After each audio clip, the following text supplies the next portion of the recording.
Shalom Bapak Ibu, selamat pagi, bersyukur buat hari ini.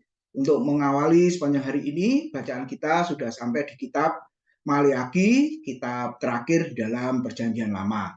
Yaitu hari ini kita sampai di Maleakhi pasal 2, 3, dan 4. Pagi ini kita akan merenungkan Maleakhi pasal 2, ayat 1 dan 2 yang berbunyi demikian. Maka sekarang kepada kamulah tertuju perintah ini, hai para imam.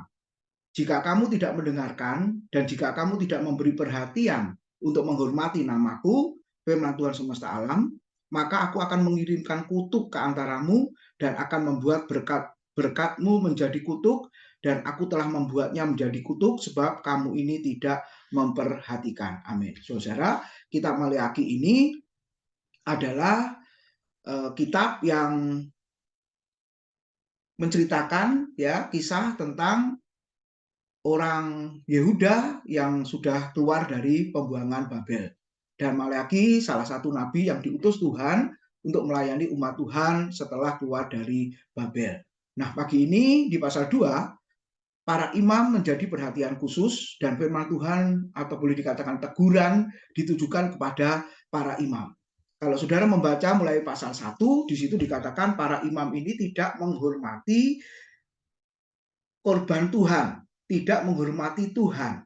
Mereka mencemarkan korban-korban yang dipersembahkan dengan cara apa? Dengan mempersembahkan roti yang cemar dan hewan atau binatang kambing domba yang cacat.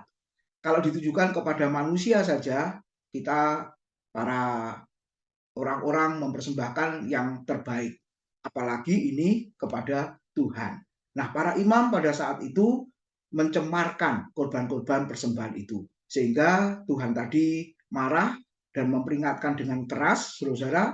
Dan kalau tidak bertobat, maka dikatakan bukan berkat yang diterima di dalam pelayanannya, tapi kutuk yang akan mengiringi perjalanan dan pelayanan mereka.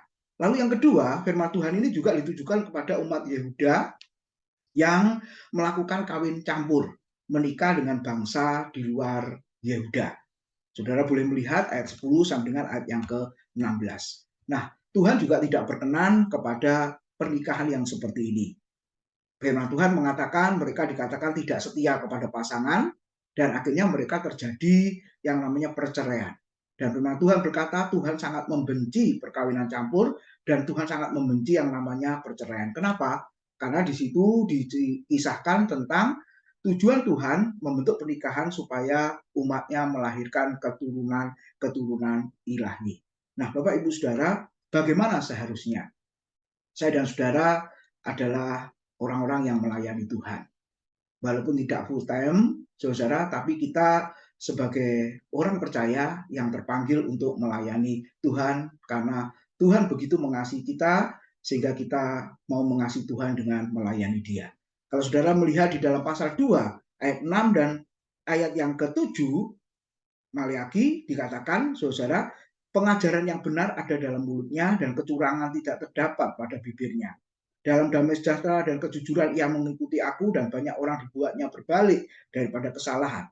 Sebab bibir seorang imam memelihara pengetahuan dan orang mencari pengajaran dari mulutnya sebab dialah utusan Tuhan semesta alam. Siapa yang dimaksud pengajarannya tetap benar keluar dari mulutnya dan kecurangan tidak terdapat pada bibirnya, saudara boleh melihat di dalam ayat di atasnya, saudara, yaitu tentang orang Lewi atau imam-imam yang lain yang masih jujur, yang masih hidup benar, takut akan Tuhan di dalamnya. Nah, maka seharusnya kita sebagai pelayan Tuhan, maka mulut kita harus menghasilkan pengajaran yang benar dan tidak ada sedikit kecurangan di dalam bibir kita. Kenapa, saudara? Karena Tuhan menghendaki kejujuran. Dan kita melayani Dia, mengikut Dia harus dengan kejujuran. Dan yang terpenting pengajaran firman yang kita sampaikan membuat banyak orang bertobat kembali kepada Tuhan. Nah, biarlah Tuhan mengizinkan kita melakukan aktivitas hari ini dimanapun kita berada. Sadarlah bahwa kita ini bagaikan imam-imam di hadapan Tuhan. Dan firman Tuhan mengatakan para imam itu adalah utusan Tuhan. Ini satu pekerjaan pelayanan yang sangat terhormat karena Tuhan sendiri yang mengutus kita. Kiranya hidup kita menjadi berkat bagi banyak orang. Tuhan memberkati.